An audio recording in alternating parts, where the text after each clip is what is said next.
Question 10. The diagram shows a quadrilateral ABCD in which AB is 13 meters, AD is 6 meters, and DC is 10 meters. ADC is 120 degrees, and angle ABC is 40 degrees. Calculate the length of AC. So you want to calculate this length from there to there. Sorry about the squiggly line. Now, we are going to be using either the sine rule or the cosine rule. Now, that's because we have got here a triangle which is not a 90-degree triangle. So whenever you don't have a 90-degree triangle, then you work with either sine rule or the cosine rule. Now I'm going to change this D to B because that will fit in with our formulas here, and I actually want to work out this AC. Let's call that X.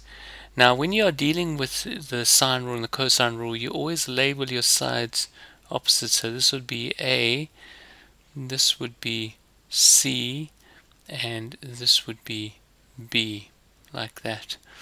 Now whenever you have a side, angle, and side where the two sides make up the angle, you know that you're going to use your cosine rule. We're going to use this formula over here, and we're going to specifically use this one over here, which is giving us the side.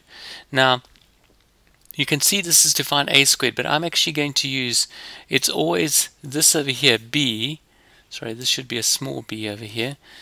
This would be b squared is equal to a squared plus c squared minus 2ac cos of b.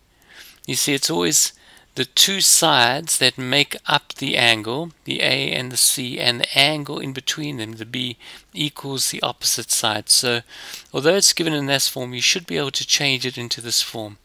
So I'm just going to put these values in. So that's going to be 10 squared plus 6 squared minus 2 times a, which is 10 times 6 times the cos of 120. And you're going to put that into your calculator. Now, in doing this, in putting this into our calculator, it's very important to firstly make sure that you have got your degrees. You're in that mode over there. So I see I'm in degrees. Now you can put this whole thing, this whole formula, straight into the calculator and it will handle it.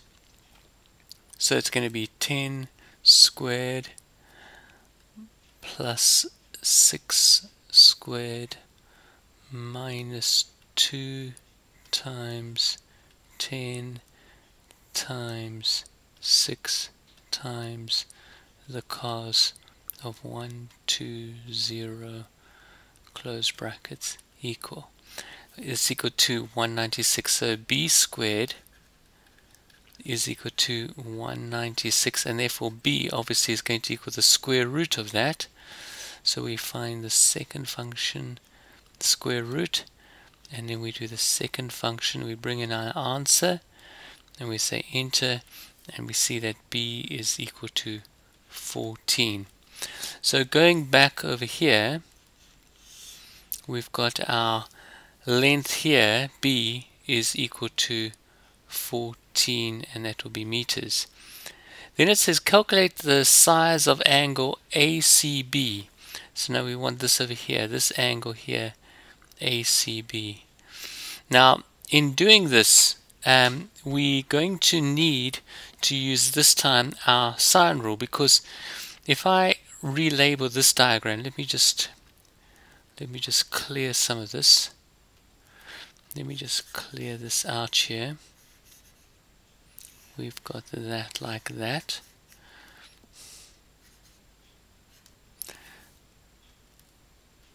Now we can label this is going to be A, this is going to equal C. Sorry, this is actually equal, not A, but equal to B, isn't it? Because it's opposite, and this is equal to A. And we are wanting to work out this angle over here. This is the one that we want to work out. And we've already worked out that B is equal to 14.